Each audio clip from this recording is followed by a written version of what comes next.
Hello and welcome to another edition of Canutillo Convos, the official Canutillo ISD podcast. We are with our fearless leader. I have to say it every time. Is it official? It's official. What's official? Official? No, we recorded here in central office, so make it official.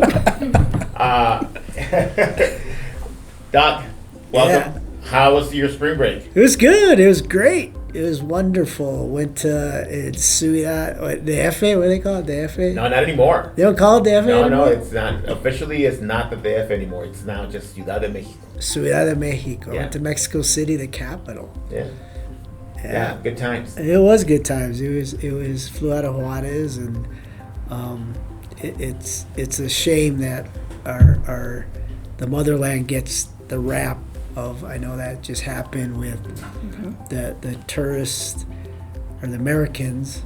Yeah. You know, but again, I think it. Did you feel safe while you were there? I felt very safe. Good. Felt very safe. Good, it was good. great. Came back, but ready to go. Kids Ready to came go. back. You know, I saw from Tuesday we had that incident at the high school, and It's been a busy week. it has been busy. But the teachers acted like they should have acted. We'll get to our guests shortly, but I do want to address that. We had an incident, smoke at one of our wings, and we had to evacuate the high school, and it couldn't have gone better. Yeah. It really couldn't have gone better from how the teachers and students reacted at the beginning to how every single student reacted in evacuating the school, to our cops, to our administration, to our central office. Like, we all just really work together. It shows that we're able to manage these emergencies effectively and keep students and staff safe. Yeah, it was great, and shout out to the campus administrators, the students, our families that were patient, and luckily it was just a motor that burnt out. Yes. So there was no fire; it was just smoke. Right. It's important to say that there's no fire. No fire. It was just smoke. I know we're keeping a close eye at that unit to make sure that everything's on the up and up. But school's safe.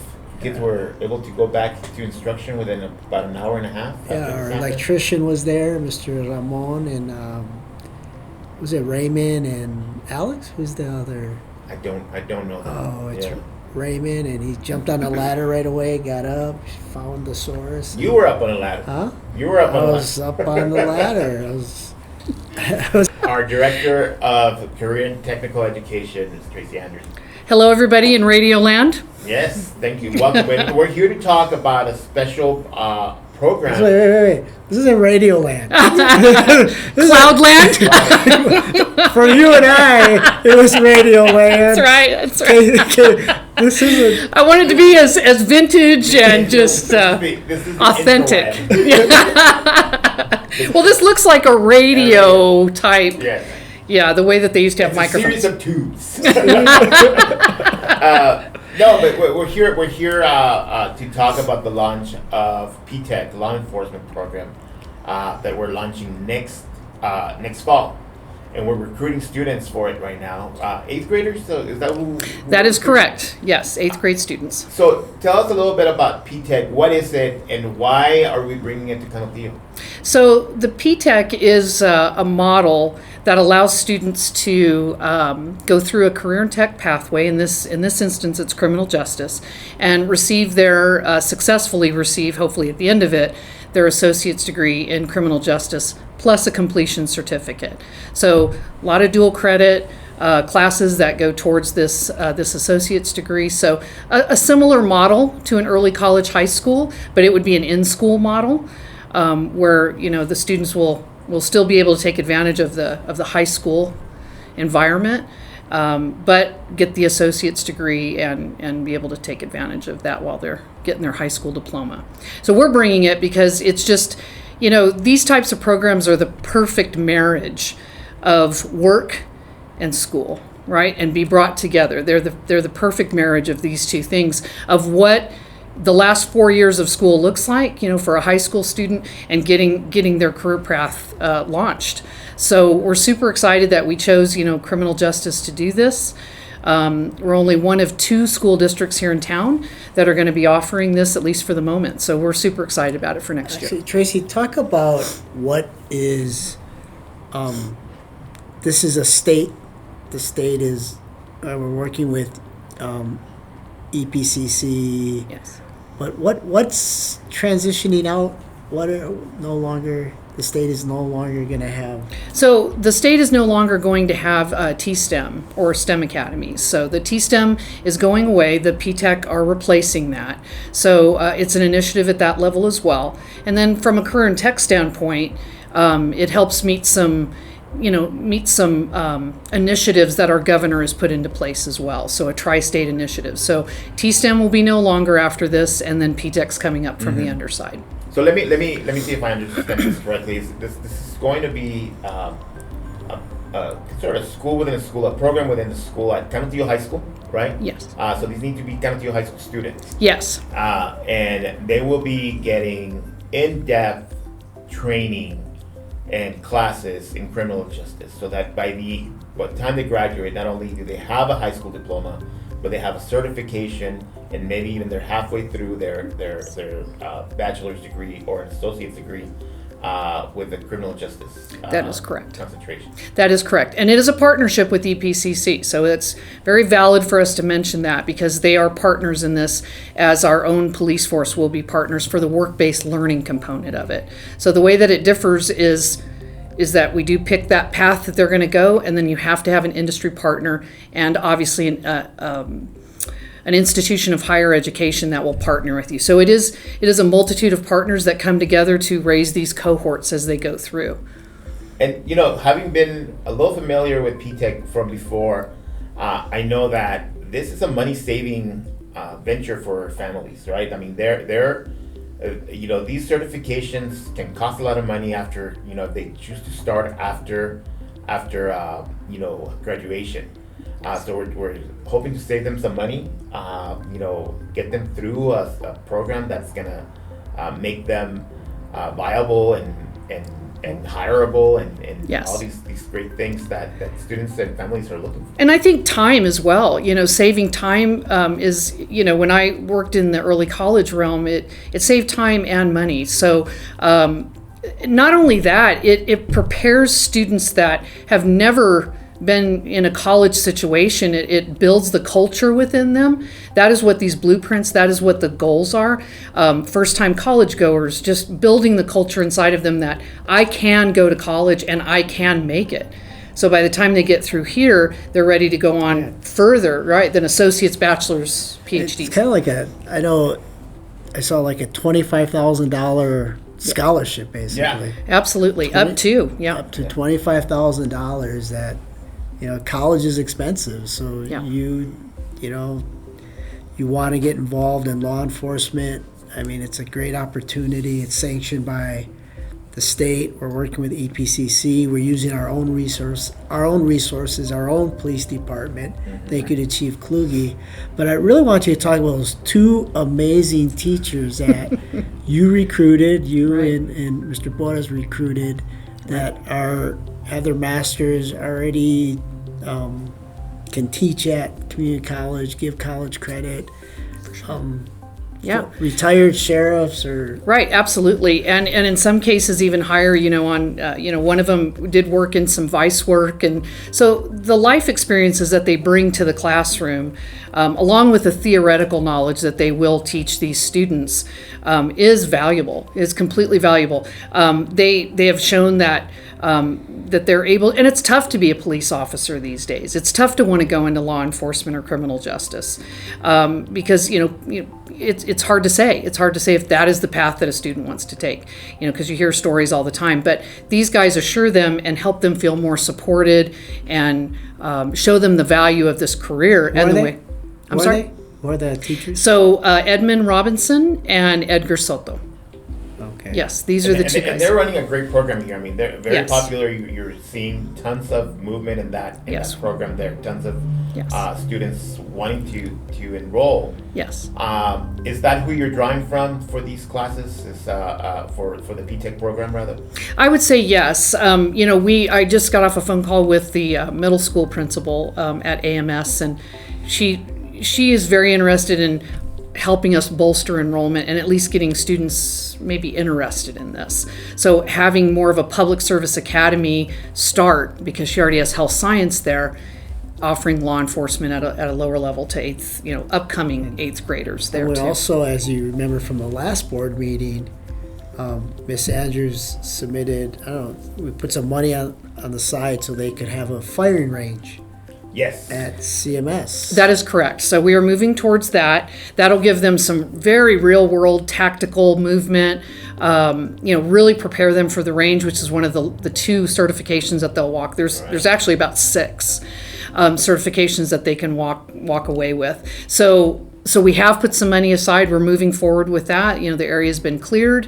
The cement work, we've got the requisition for that. So we're ready to get that. And the building's been ordered. And we would be one of the few, if not the only, school district with an actual firing range. So it wouldn't be a firing range, it's more of a clearinghouse, if you will. So this is, tactical coming through. So it's building search, it's building, movement, working as a team, and it's clearing, it's learning how to do that piece. So I do see that the students will use the same, if you will, practice equipment that they use in the classroom. They will use that in this situation, and then an instructor is able to go on a catwalk above them and watch them at a bird's eye view, how they're clearing, so that they can debrief with them after, and give them some pointers of what they did well and what they need to work on as a team. And we can offer more competitions here as a host. We can bring them out and actually have other law enforcement professional agencies coming in and working with our children as well. Let's talk a little bit about, in general, CT, career and technical education. I think a lot of people, that are a little bit older might think of it as vocational and think of it as shop and Sure. and maybe cosmetology and the ones that said we're on the radio. Yeah. But I wasn't trying to age us, folks. No, not at all. While those are valid still programs that we may or may not offer, it's way beyond that now. Way beyond. Yeah, we're no longer Kate, we're no longer VOE students, we're no longer that. So, and the accountability in House Bill 5 and lots of movement. And again, I mentioned the tri-agency initiative. There's people that want to work with us. They know the value of training high school students and having them ready to come out into the workforce. I hear it every month at every regional directors meeting that I go to. So I think when we think about career and tech, we don't want to think of us as electives. We want to think of us as equally as important as any educational class or course that a student takes. I always thought way back when that it should be the core, your English, math, science, supporting. So Yes. if you were to flip it, Yes. this Well, the PTech, the police, this academy, the English teachers and math teachers should be supporting, Yes. and that should be the main premise versus English 1, English 2, Yeah. algebra, because you want these kids to be able to write reports Sure. as what they do in their profession. And where I was headed with this is the fact that we used to think of vocational, right? The old vocational is where students last resort, right? Like they couldn't. That's where they went because that was their. They're not going to college, right? I'll put them in a course. But now CTE students it may be that, but it may also be your valedictorian and salutatorian. Right? And many times. And CTE is really encompassing every sort of breadth of student that we have. Well, it's our last 4 years of free education too, Right. right? And so we know neurologically a 15-year-old's probably not going to know what they want to do the rest of their life. So when I speak to students, when I speak to parents, I speak to them about skills. I speak to them about things that their child or they themselves like to do, right? Or what they think they like to do. We're the platform that will give them the opportunity to say, I like this, I want to try it, and then say, I didn't like that as much as I thought. And so we give them an opportunity to try out stuff before they have to go to a university and pay for it and waste time. So we are that last ditch effort, if you will, to get them to really start seriously thinking about what they really want to do. And that's what's so important about environment with CTE. We talk about this training facility. We talk about equipment that we need, or just the overall classroom and how it needs to look. So that they can smell, taste, hear, feel the sensation of being in that career as much as possible. Right. And we'll take them up to the threshold, and then what they do with it after that, we hope that we've given that experience to them. So as rich of experience as we possibly can.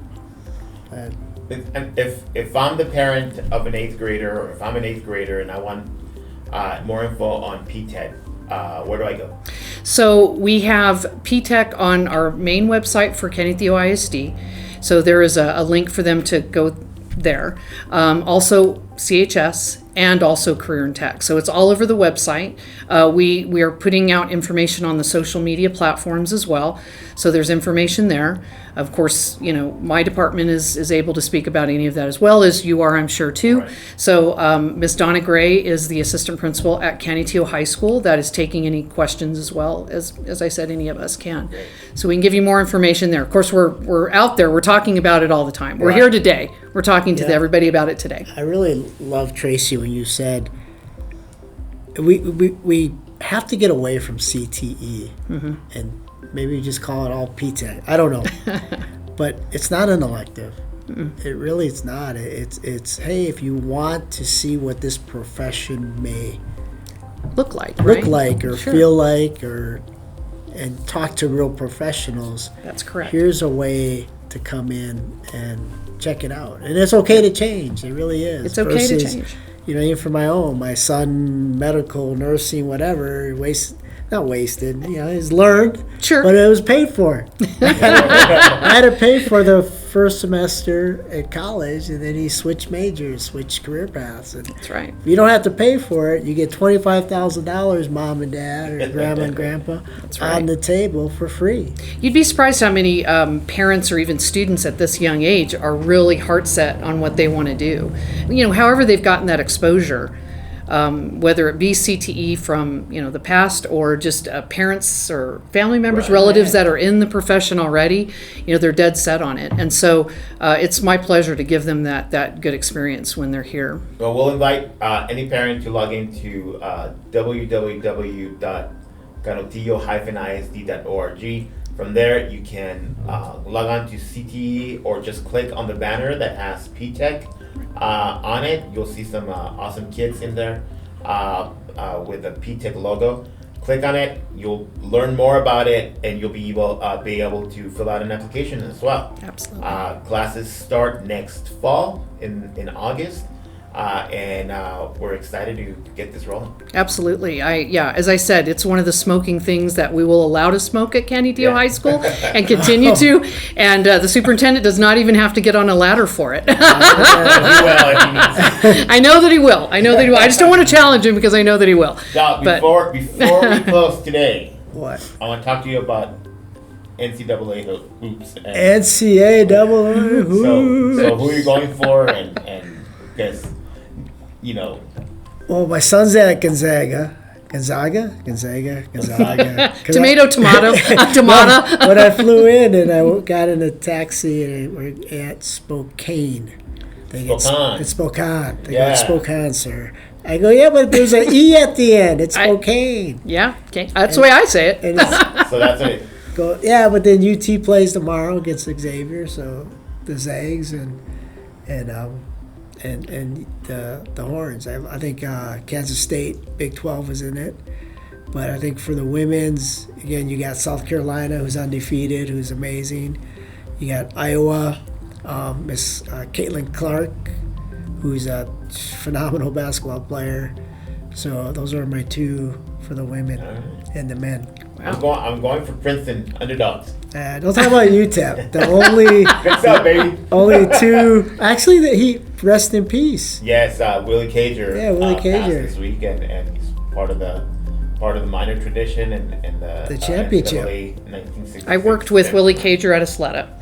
So he was. I'm actually not sure what Willie's position was there, but he was such a happy person. Yes. He just, the smiles as you walk down the hall, and he was, I remember him there as well, and Yeah. I never knew what exactly his position was. I didn't even care. He was an employee there. He was just an employee there. Yes. For all I know, he was just the smile monger of the day. I don't even know, but he was a wonderful man. But Yeah. he was, I had the pleasure of meeting him at several UTEP alumni events, and then at basketball games, he was always there. Sure. And of course, UTEP has a strong tradition in NCAA basketball. Up until a couple of years ago, it's the only Texas school to win a national championship. Yeah. So I still root against any Texas school in the tournament. Sorry, Doc, but I want to keep that club a very elite club in Texas. Yeah, Yeah. but their tradition has been a while since It's been a while. They but should have it's went. been there. You know, they should go and get Coach K out of Duke out of retirement. I will welcome Yeah. any sort of there. They could have got Patino. He's 70, but they Yeah. go get Coach K out of Duke and just bring him here to blow it up here. And El Paso deserves it. You know. Yeah, we Sure we do. It's a great community with P-Tech and all the ISDs and coming up and Doing good work. And lastly, before we leave, we want to invite everyone. We remind them that we have a school board meeting on Tuesday at 6 p.m. here in the boardroom. At Come 6. join us and help us discuss some of the important issues impacting the community. Only happy ones. Only the happy ones. Only happy ones. No, we welcome all different opinions. Yes, it's always love you all. a blast around here, huh? It is always fun, and thank you again, Mr. You're right. No one has to tell you to project your voice. Nobody does. Yeah, that's right. I've missed my opera chance or something. I don't know. It's great. I never needed any trouble. There was no trouble with teaching classes or put me in a gym. It didn't matter. I'm good. Thank you. You and your voice, thank you so much for being here. Thank you. Appreciate it. And we will see everyone next week. Go P-Tech. Go P-Tech. All right. Law enforcement.